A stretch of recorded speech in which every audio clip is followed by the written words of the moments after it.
Circle Open Chat. This season of the Circle is over and the winner has been crowned, but not before some final shade is thrown at a certain cast member. Hey hashtag Circle fam, it's Nae and welcome back to my little corner of YouTube. This video will contain spoilers for the Circle season 7, the finale, so if you haven't seen it yet and you do not know who wins, save this video and come back after you do. You are about to hear my thoughts on the finale, but of course I want to hear yours, so feel free to drop your thoughts below if you do want to participate in the conversation. And give this video a like before you go, so I know you enjoyed it. Of course, first we have to talk about that final blocking. Madelyn blocks Jadejaha, and she says that she does it because her alliances with everybody else are stronger. So why'd you choose to block me? In a nutshell, I chose to follow people I've had alliances with longer. But realistically, I think she did it because she knows that Jadejaha was a serious competitor and that she probably could have beat her had she made it to the end of the game. Even though all of Jadeja's alliances were out of the Circle, I still think she probably could have pulled it off. And Jadejaha was so confident that she wasn't getting blocked that when Madelyn showed up to her apartment, she was like, "Hey girl, what you doing here? Oh shit, that's Madelyn." Hello. Wait. Oh, Madelyn! I'm so sorry.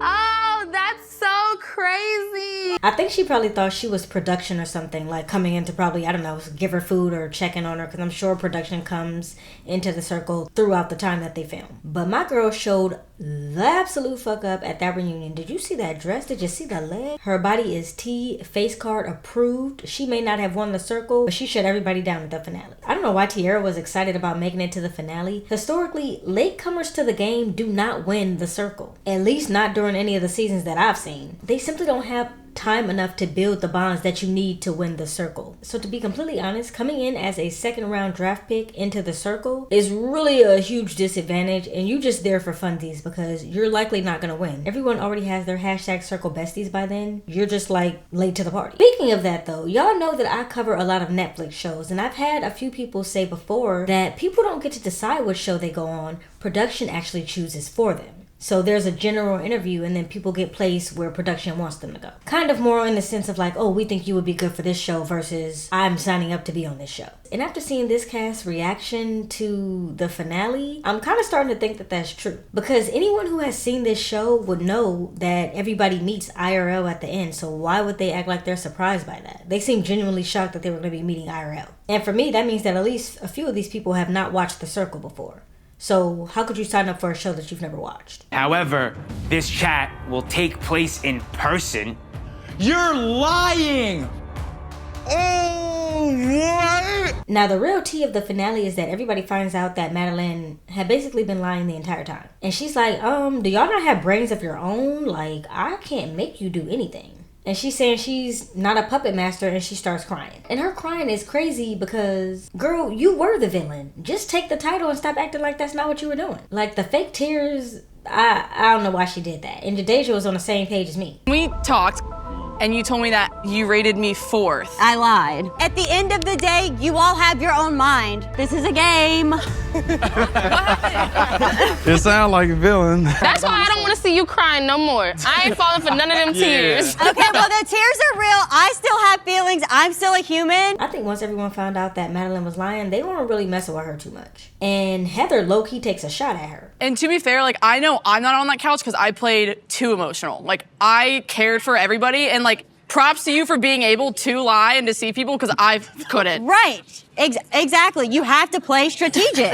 I think Madelyn misses it though and she takes it as a compliment. But Heather basically called her heartless. And again, this just goes back to me saying that the Circle tends to have people who play softer games. Because had Madelyn pulled off all of those lies so effortlessly as she did on the Circle, on Survivor, she would go down in the Survivor Hall of Fame as being one of the best players. But on the Circle, you just look aggressive. Those are game-winning moves on Survivor, just not on the Circle. And actually, I could see Madelyn being on Survivor. I think if she would have won this game, people would have been salty about it because they didn't like the game that she played once they found out. And in those people who would have been salty is me.